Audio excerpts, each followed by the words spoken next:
नमस्कार, मैं GRS news के लिए गिरीश कर।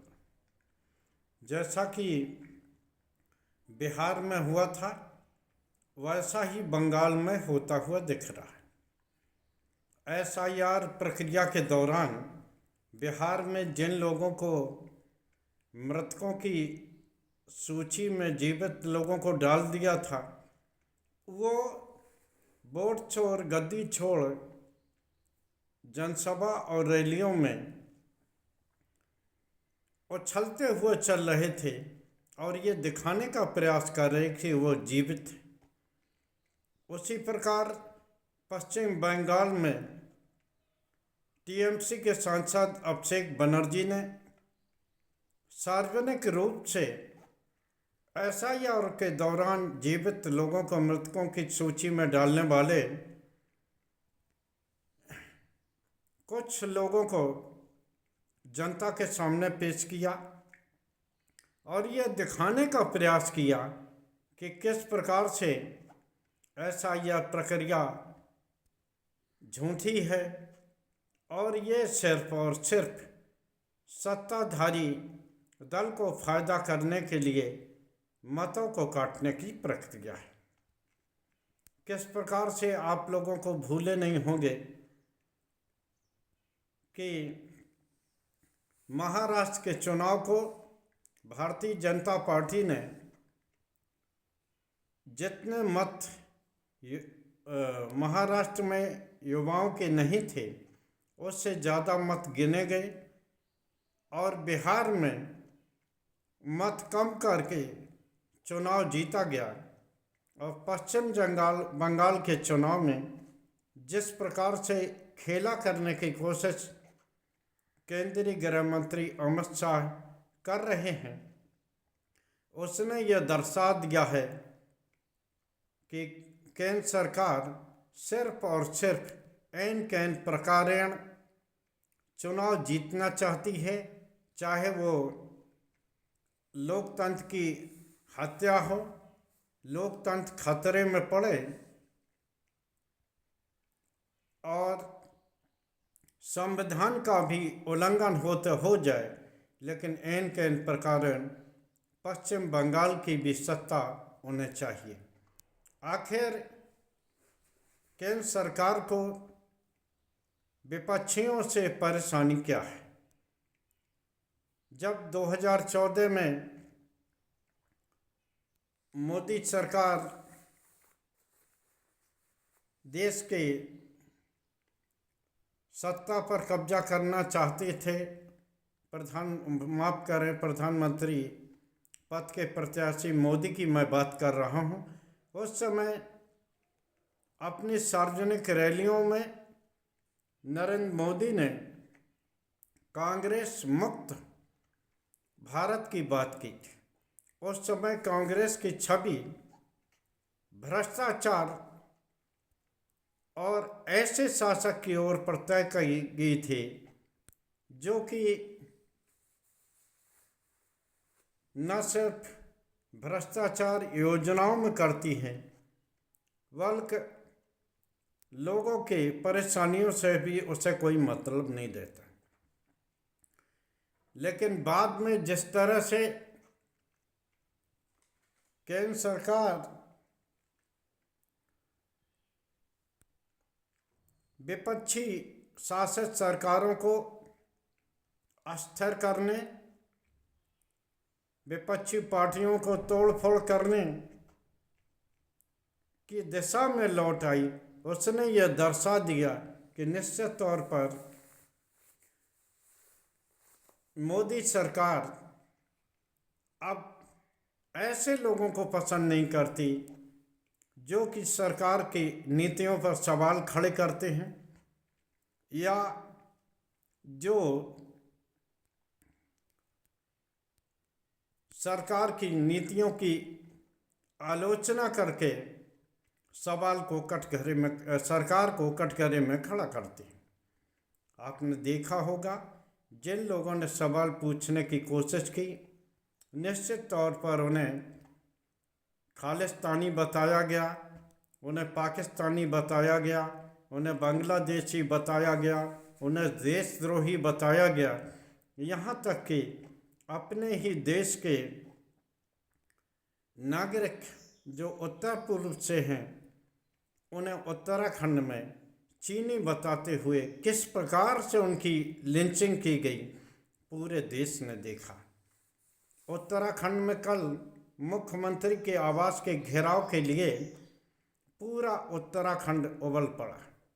उत्तराखंड का कोई प्रखंड ब्लॉक यहाँ की ग्राम पंचायत नहीं रही जहाँ कि लोग अंकिता भंडारी को न्याय दिलाने के लिए और उनके वास्तविक दोषी वो वीआईपी जिन्हें कि अंकिता को सेवा के दौरान परोसा जाना था को न्याय दिलाने के लिए सड़कों पर उतरे और पुलिस एवं सरकार यहाँ तक कि मुख्यमंत्री की कार्यशैली को कटघरे में खड़ा किया। निश्चित तौर पर अंकिता भंडारी को अभी अधूरा न्याय मिला है। वो लोग केवल जेल में बंद हैं, सजा जिनको हुई है, जो होटल के मालिक थे, उनमें काम करने वाले थे, लेकिन असली वो मूल्य अभी पकड़ से बाहर है जिसके लिए इन होटल वालों ने, इस रिसोर्ट वालों ने वीआईपी के नाम से अतिरिक्त सेवा न देने की या मना करने के कारण अंकिता का दुष्कर्म कर हत्या कर दी गई। जब उनका नाम अब सामने आ गया है तो क्यों ना सरकार सीबीआई जांच कराए। यहाँ तक कि वो जांच एक वर्तमान न्यायाधीश के देख रेख में हो जिससे दूध का दूध पानी का पानी हो सके। यही भारतीय जनता पार्टी जब विपक्ष में होती थी तो हर मुद्दे पर सीबीआई जांच की मांग करती थी। आज वही भारतीय जनता पार्टी जब सत्ताधारी दल में है तो वो जनता की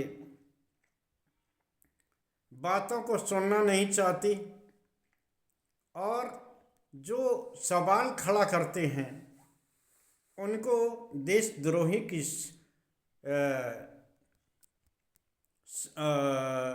देशद्रोही की सीमा में रखती है और उनकी नागरिकता पर सवाल खड़ा करती है। पश्चिम बंगाल में जिस तरह से बंगालियों को बांग्लादेशी नागरिक बताकर उनको मताधिकार से वंचित करने की कोशिश की जा रही है और किस प्रकार एसआईआर प्रक्रिया के दौरान चुनाव आयोग के सहारे बीजेपी ने खेला करने की कोशिश की है, उसका खुलासा अभिषेक बनर्जी ने 2 दिन पूर्व मुख्य चुनाव आयुक्त से बातचीत में कर दिया था। गर्मा गर्म बहस के दौरान उन्होंने सबूत पेश किए और यहाँ तक कि मृतकों की सूची में डाले गए जिंदा लोगों को पेश करके उन्होंने सरकार और एसआईआर प्रक्रिया को कटघरे में खड़ा करके चुनाव आयोग के साख पर भी सवाल खड़े किए। निश्चित तौर पर पश्चिम बंगाल में अब बिहार के बाद पश्चिम बंगाल उनका लक्ष्य है और इसके बाद उत्तर प्रदेश में भी वो विपक्ष मुक्त राजनीति की ओर आगे बढ़ रहे हैं।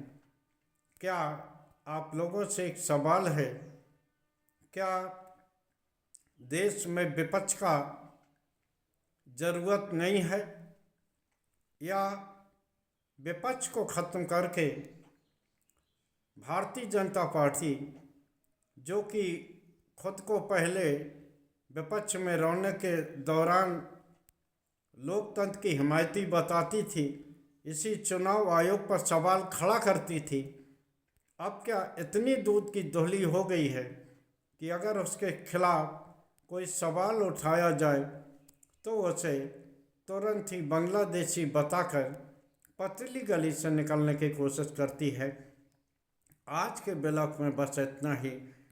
इससे जो अभिषेक बनर्जी ने चुनाव आयोग के खिलाफ सबूत पेश किए, उसका अच्छा हल ये निकला कि चुनाव आयोग ने अपने ही उन 5 अधिकारियों के खिलाफ FIR दर्ज कराई है।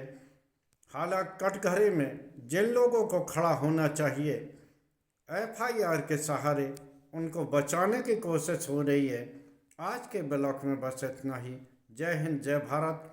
कल फिर किसी नए मुद्दे पर आपके साथ जुड़ने की कोशिश करूँगा। जय हिंद।